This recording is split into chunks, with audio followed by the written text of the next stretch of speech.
Welcome sa ating next vlog. Update ng ating bahay, yung staycation house natin dito sa Samal Island. So, gusto niyo makita yung loob. Hindi pa siya tapos. Marami pang mga dapat i-improve at saka finishing touches ng bahay para malinis sa loob. Tara, pasukin natin.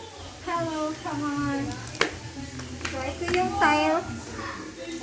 And then ngayong araw, ito yung ginawa nila, finishing, yan, bago lang natapos, yan, finishing, ito, yan, naka-finishing na siya. Then, bukas naman, tapusin nila, dito na part, dito na part. Ilalim na hagdanan, yan siya. And, kasali rin yung dito sa may lababo. Ilalim ng lababo. Yan. Para malinis na siya tingnan. So, yan yung update ng ating staycation house. Hindi pa siya tapos. Totally, hindi pa talaga.